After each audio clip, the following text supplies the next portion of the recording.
Hello दोस्तों, मेरा नाम विकास है। मैं 25 साल का हूँ। ये वाक़या 1 साल पहले का है। प्यारे दोस्तों, इस कहानी को शुरू करने से पहले आपसे एक ही निवेदन है कि वीडियो को लाइक और चैनल को सब्सक्राइब ज़रूर करें। तो चलिए कहानी शुरू करते हैं। मेरे पापा की तबीयत हमेशा खराब रहती थी और मेरी पत्नी मेरे पापा की देखरेख अच्छे से नहीं करती थी। मेरे पत्नी का नाम सुनीता था। सुनीता को पहले से ही मेरे परिवार वालों के साथ मिलजुल कर रहना पसंद नहीं था। वो पहले से ही चाहती थी कि मैं उसे लेकर अलग घर में रहूं, पर मैंने सुनीता की बात नहीं मानी और इस कारण से ही सुनीता मेरे पिताजी की सेवा करने से साफ तौर से मना किया करती थी। इसलिए मुझे ही पिताजी की देखरेख करनी पड़ती थी। खैर, पर अब पिताजी की हालत बहुत ही ज्यादा खराब रहने लगी थी और वो अपनी एकलौती बहन से मिलने की मुझसे बार-बार विनती करने लगे, क्योंकि पिताजी को अपनी बहन में माँ की छवि दिखती थी। मेरी बुआ बिल्कुल मेरी दादी जैसी ही दिखती थी। पिताजी ने कहा, बेटा विकास, मेरा अब कोई भरोसा नहीं है। मेरे जितने दिन बचे हैं, मैं चाहता हूँ कि मेरे छोटे बहन शारदा के साथ रहूं। मुझे उसकी बहुत याद आ रही है। तब मैंने कहा, पिताजी, आप चिंता मत कीजिए। मैं अभी बुआ को फ़ोन करता हूँ और बुला लेता हूँ। ऐसा कहते हुए मैंने पिताजी को दिलासा दिया और फिर बुआ जी को फ़ोन किया। बुआ जी को मैंने कहा कि आप कैसे भी करके 1 हफ्ते के लिए आ जाएँ, क्योंकि पिताजी आपको बहुत याद कर रहे हैं। तब बुआ जी ने कहा, विकास, मेरे घर का काम चल रहा है और बच्चों की भी परीक्षाएँ चल रही है, तो तुम ही बताओ मैं कैसे आ सकती हूँ? और वैसे भी क्या तुम्हारी पत्नी को मेरा वहाँ आना अच्छा लगेगा? विकास, तुम्हें भी पता है कि मैं हर साल भैया से मिलने आती थी, पर जब से तुम्हारी पत्नी आई, तब से उसने रिश्तों में दूरियां ही पैदा कर दी। उसे मेरा वहां पर आना अच्छा नहीं लगता और ना ही मेरे बच्चों का। अब तुम ही बताओ, क्या मेरा आना सही है? तब मैंने कहा, बुआ जी, आप फिक्र ना करें, मैं उसे समझा दूंगा। बस आप कैसे भी करके आप आ जाइए, क्योंकि पिताजी की हालत बहुत खराब है। बुआ जी, आपको कैसे भी करके आना ही होगा। मैंने बुआ जी को बहुत बार मिन्नत की, तब जाकर बुआ जी ने मेरी बात मान ली। पर अब मेरे सामने सबसे बड़ी परेशानी थी सुनीता, जो मेरे बुआ को बिल्कुल भी बर्दाश्त नहीं करती थी। इसलिए मुझे कैसे भी करके सुनीता को समझाना होगा, नहीं तो उसे मायके भेजना होगा। तब जाकर ही बुआ यहाँ रह सकती है। और फिर मैं सुनीता के पास गया और कहने लगा, सुनीता, मुझे तुमसे कुछ कहना है। तब सुनीता ने कहा, मुझे मालूम है तुम क्या कहना चाहते हो। मैंने सब सुन लिया है। तुम दोनों क्या क्या कह रहे थे मेरे बारे में। सुनीता की इस तरह की बात सुनकर मुझे गुस्सा आया और मैं उस पर चीखते हुए बोला, क्या कहा तुमने? क्या हम फोन पर तुम्हारी बुराई कर रहे थे?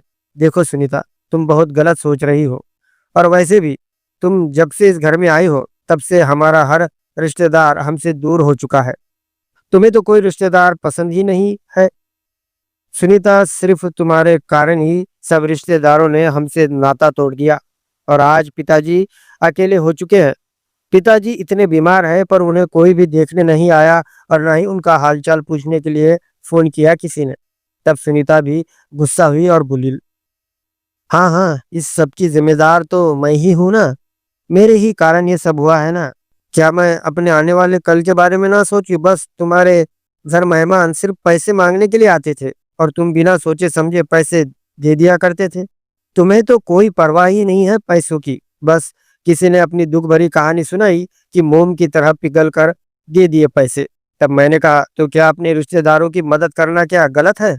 और वैसे भी मैं तुमसे ज्यादा बहस नहीं करना चाहता हूँ। देखो, तुम 1-2 हफ्ते के लिए अपने मायके चली जाओ। तब सुनीता ने कहा, ठीक है। वैसे भी वैसे भी मैं तुम्हारे बुआ की शक्ल नहीं देखना चाहती हूँ। इतना कहकर सुनीता अपना सामान पैक करने लगी। सुनीता को मैंने शाम की गाड़ी से रवाना कर दिया और बुआ जी के आने का इंतजार करने लगा। और फिर दूसरे दिन बाद बुआ जी आ गई। बुआ जी को देखकर पिताजी के चेहरे पर रौनक लौट आई। ये सब देखकर मुझे बहुत खुशी हुई। मैं तो बस पिताजी के चेहरे पर खुशी देखना चाहता था। मुझे ऐसा लग रहा था कि काश पिताजी बीमार ना होते और इस तरह से हंसते खेलते तो कितना अच्छा होता। पिताजी और बुआ बातें करने लगे और मैं उन दोनों के पास बैठकर उनकी बातें सुनने लगा। पर बुआ को देखकर मुझे बहुत अच्छा लगा क्योंकि बुआ जी बहुत अच्छी दिख रही थी और बुआ जी की किताब तो कमाल की थी।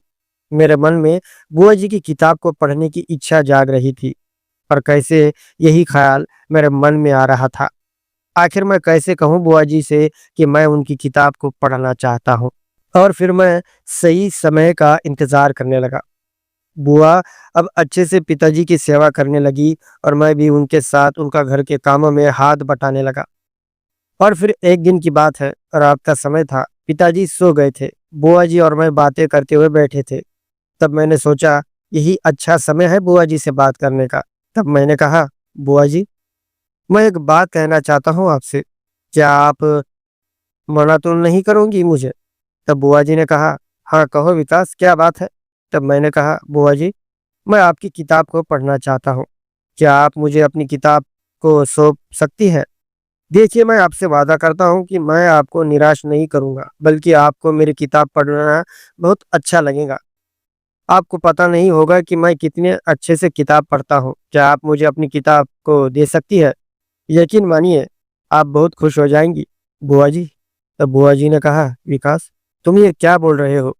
क्या तुम मेरी किताब पढ़ना चाहते हो? तुम्हें पता है तुम क्या बोल रहे हो?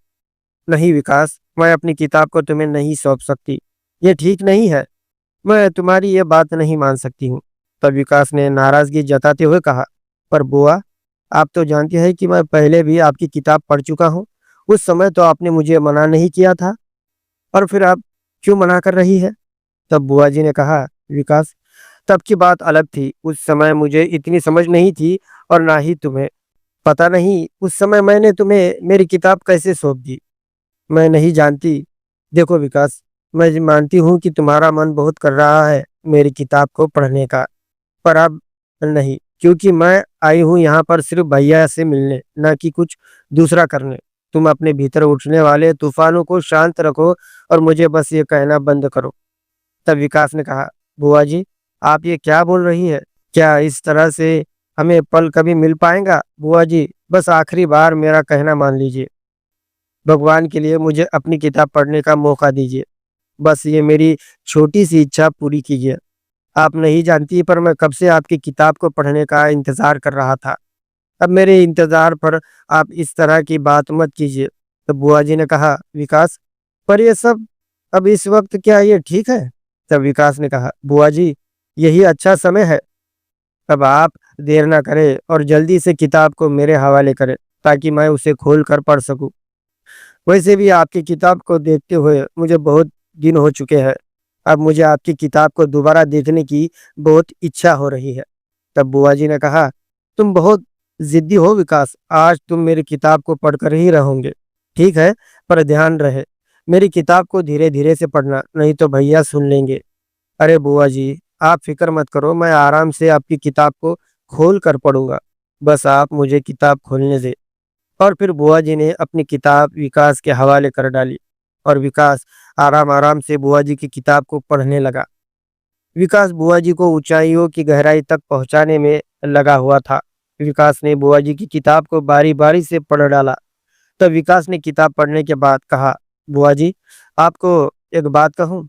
आपकी किताब को पढ़ते समय मुझे बहुत अच्छा लगा और इसीलिए ही मैंने मेरे पत्नी को मायके भेज दिया। अगर वो यहाँ रहती तो शायद मैं आपकी किताब को पढ़ने का अद्भुत आनंद नहीं ले सकता था। तब बुआ जी ने कहा, विकास, तुम बहुत होशियार हो। मेरी किताब को तुमने तो बहुत ही ऊंचाई गहराई तक पहुंचा दिया। सच में तुम्हारा किताब पढ़ने का अंदाज पहले जैसा ही है, जो मुझे बहुत अच्छा लगा। काश तुम रोज मेरी किताब को पढ़ पाते तो कितना अच्छा होता। तब विकास ने कहा, बुआ जी, आप क्यों चिंता करती है? जब आपका मन करे मुझे बुला लिया करो, मैं हाजिर हो जाऊंगा आपकी किताब को पढ़ने के लिए। उम्मीद है दोस्तों आपको ये छोटी सी कहानी पसंद आई होगी। तो प्लीज़ इस वीडियो को लाइक और चैनल को सब्सक्राइब ज़रूर करें। धन्यवाद। दोस्तों ये कहानी पूरी तरह से काल्पनिक है। ये कहानी सिर्फ आपके मनोरंजन के लिए बनाई गई है।